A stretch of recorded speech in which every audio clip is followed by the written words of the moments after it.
Ladies and gentlemen, let me open up the radio lines. You may have your immigration questions. I urge you to call quickly. She's very quick. And also, of course, the lines get locked after a few seconds. So if you have immigration questions, regardless of your race, creed, color, religion, ethnicity, I don't care, as long as it has to do with U.S. immigration, give us a call. The number here is 877-320-5465. That is 877-320-5465. 877-320-LINK. That is the number to actually call and ask your U.S. immigration question right here on Link Up Radio 93.5. That's 877-320-5465. If you call now, I promise you, you will get through to speak with the attorney live to ask your question absolutely free.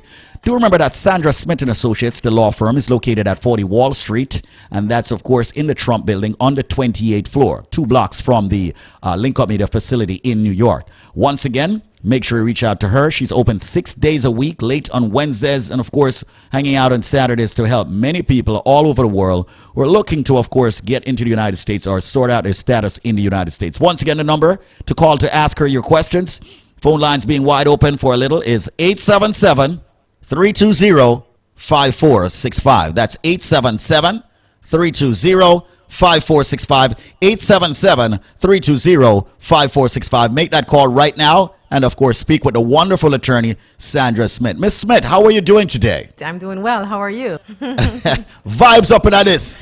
How are Come you on. doing? I am doing wonderful. I'm doing wonderful. You know, I can hear it. I can hear it in your voice. I can't complain. I can't complain. But Sandra Smith, just want to talk with you. I need to talk with you about your fees. I can't, dwell too much into your fees, but I need to talk with you about your fees, okay? Because a brother called me and complained about your fees. Why is he calling you and not me? Direct him He to my office. He wanted to complain to me? So he can tell him to call the office and we can discuss. What's the issue? Sandra, do you know how many of these people reach out to me before they reach out to any of our advertisers? What's the issue? What is the issue? Major complaint. I'm listening. I'm too cheap. I'm too cheap. He said that you are way too inexpensive. Because he has gone to other attorneys and he just can't believe what other attorneys are charging. He said, you're way too inexpensive. I said, seriously? You're really wasting my time with that? Just Squeeze, that's a good complaint. And there is no fine print, of course. Did he also mention that there's no fine print? Yes, he did mention that there is no fine print. So I must commend you for what it is that you have been doing with, of course, helping out not just Caribbean immigrants, but, of course, people of all other cultures and so forth with U.S. immigration issues and our problems. Once again, her name's Sandra Smith. Ladies and gentlemen, you can call now to get your questions answered. 877-320-5465. That's 877-320-5465. Sandra, before we take a call, all right, I'd like to ask you, bring me up to speed, bring the listeners up to speed. What is going on with immigration reform, if anything? I'd like to know. I'd like to know where we are, because people are waiting out there, waiting for things to happen. Most of them should not be waiting. They actually should be looking for, they should be speaking with you and finding out what their options are. Some people are sitting on their backside doing absolutely nothing when they could do something. But I need for you to bring me up to speed. What is going on with the current administration and immigration reform?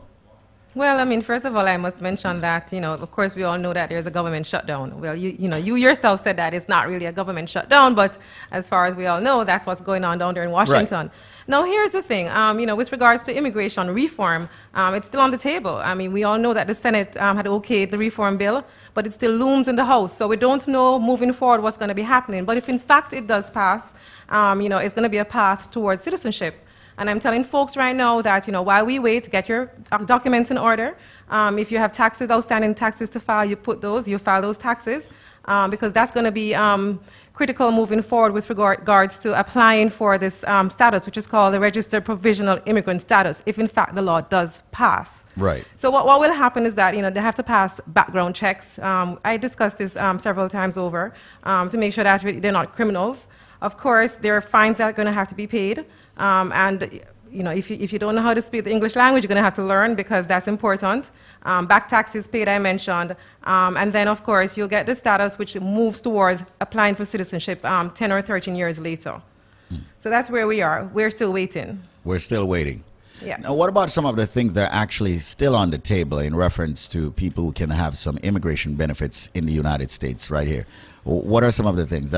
People don't speak enough about it, but we don't speak enough about the TPS and all of these things. Well, Well, here's the thing. I mean, we talk about immigration reform, but I want folks to know that in the past year, I mean, they have been moving towards immigration reform. Of course, we know about deferred action for childhood arrivals. So there are kids who came to the United States as children who would have been able to apply for and obtain a work permit and probably in some instances get a driver's license based on when you came here. And, you know, if you have not been convicted of any crimes or been arrested, then you can move forward towards obtaining deferred action. Also, for folks who would have otherwise not been able to adjust status here in the United States, as of March of this year, there is a provision for folks who would have to go home, return to their home country to get their visa to return for a green card. They'll be able to actually apply for a waiver here in the United States, a provisional waiver, get it approved, and then return to their home country to pick up their visa.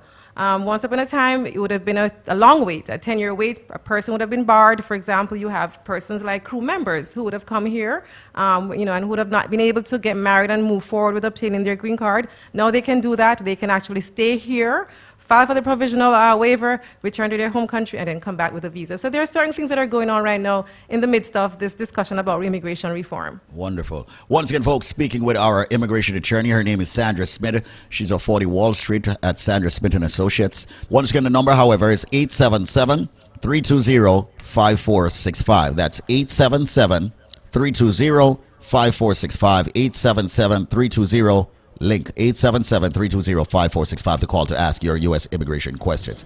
Now, Sandra Smith, I have a few questions that I've been meaning to ask you based on people asking me. What about, well, there's a friend of mine. Because everyone who listens to this station, whether or not they know it or not or like it, they are my friend. I consider them my friend. There's a friend of mine who has had drug conviction for somebody in another country. How easy is it for one to get a waiver?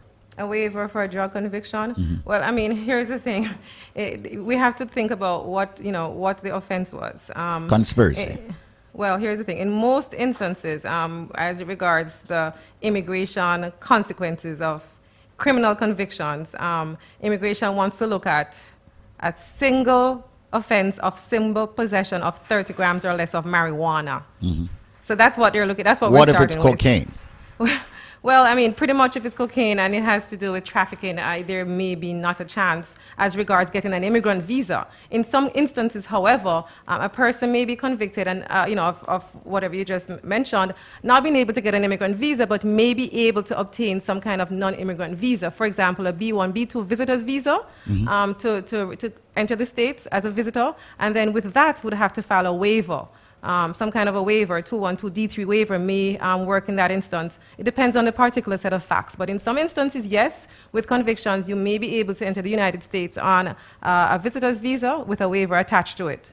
What if the person is a renowned person, like an entertainer? Well, I mean, there are certain things. Model or, you know. Right. There are certain things when you're applying for a waiver, you have to look at the totality of the circumstances. So, for example, you want to show that this person has been reformed or rehabilitated. So a person who, and then look at the record. Since that time that the person has committed that crime, what has happened? Any other convictions? Has this person been filing taxes?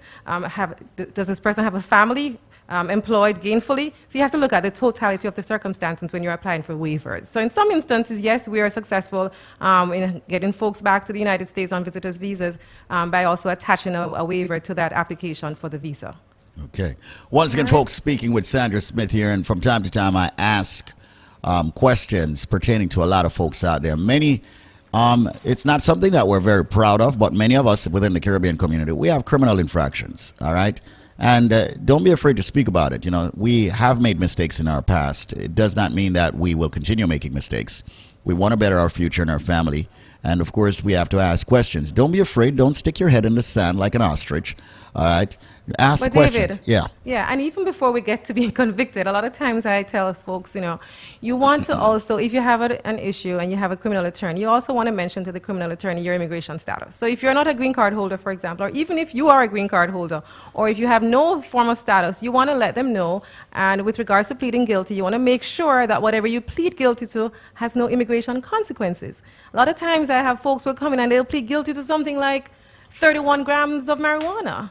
And that will in fact cause problems and render them deportable. So you have to be cautious moving forward when you're in court, in criminal court, what you're pleading guilty to, because it may in fact have immigration consequences and severe ones. I believe she still has that $50 or $60 consultation. You're right. For this week, we do have that. It's actually 50% off. The consultation fee is normally $100. For this week, yes.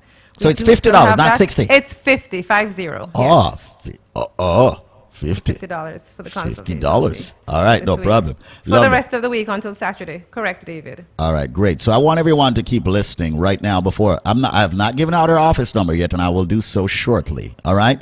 Immigration Link it is, folks. Do remember that you can find us on Facebook and ask your questions there also. So we just spoke about, that little waiver situation. What about the Haitians? Someone hit me up on Facebook and, said, Squeeze, how come you don't talk about the Haitians? We just leave we out like that. So what about the Haitians and the whole TPS still? Is that still in existence? Is that still going on? Or people, Well, as far as I know, when TPS was originally put out there for folks who would have qualified, based on humanitarian reasons. If, for example, you were, here in the country at the time of the earthquake and you were able to move forward filing for, lots of my clients have in fact applied for and renewed their TPS status because the situation has not necessarily changed in Haiti. So yes, it's still in place for folks who would have applied and been approved. So people TPS. Who were approved, all right? I mean, there's an extension if it expires, right? People can still, they can extend that, right?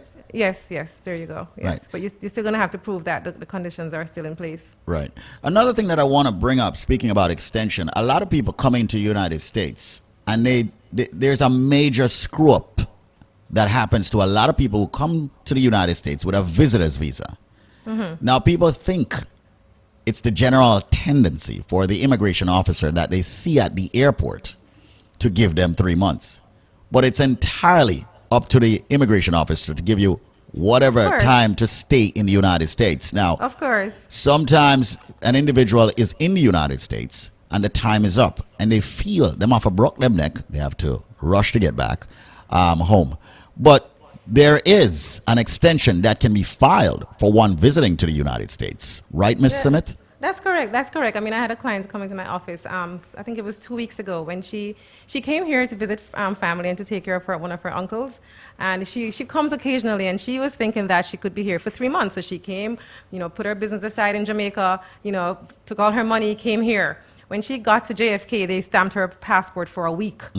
So of course she was like, okay, what am I going to do here for a week? I spent, $1,000 on my ticket or whatever. What am I going to do for a week? So of course, yes, in some instances you can actually apply to extend your non-immigrant status. You're going to have to show that you can afford to stay here. You're going to also have a reason for staying here. Sometimes people will just say, I'm here to visit, my family. I'm not planning to stay. You have to also show that you're planning to go back to your home country once your stay. Exactly. Right. Exactly. So that's important. Right. And by the way, folks, everything that Sandra and I are speaking about today are things that she can do, and she can do it immediately.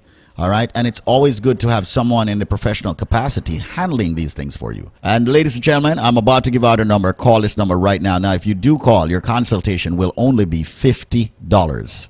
If you choose to retain her, that $50 gets waived. $50 consultation for the rest of the week. $500 off her retainer. We also have, decent payment plans, So for folks who are unable to afford the fees up front, we do have payment plans. So we are working with our client base. Okay. And you do take credit cards, right?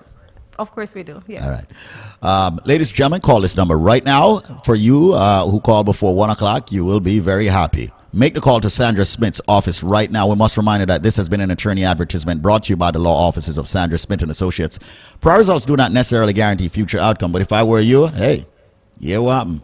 What I say? Yeah. What I say, definitely go with Sandra. So right now, here's Sandra's number. Don't ready? 877-829-5297. That's only if you want to pay $50 consultation. If you want to pay more, hey, that's fine. But right now, if you want to pay a $50 consultation to see Sandra Smith in person, 877-829-5297. Call her before 1 p.m., ladies and gentlemen. 877-829-5297. And yes, they're open late on Wednesdays. They're open on Saturdays. Make the phone call. Go and sit down. See Sandra Smith. Get all your questions answered. Once again, the number is 877 829-5297. Remember, Sandra Smith, ladies and gentlemen, is located in the city. And of course, once again, she likes having hands-on with all of her clients. Once again, make the call. The number is 877-829-5297. That's 877-829-5297. Look at the phone lines blow up. I don't know. You may need to hire like a call center or something like that. 877-829-5297. Everyone with an immigration issue and or problem, you owe it to yourself to get yourself an excellent attorney who is very cost effective. Regardless of your race, creed, color, religion, ethnicity, it doesn't matter. You need that excellent attorney. In my opinion, Sandra Smith is one of the most experienced attorneys when it comes to immigration.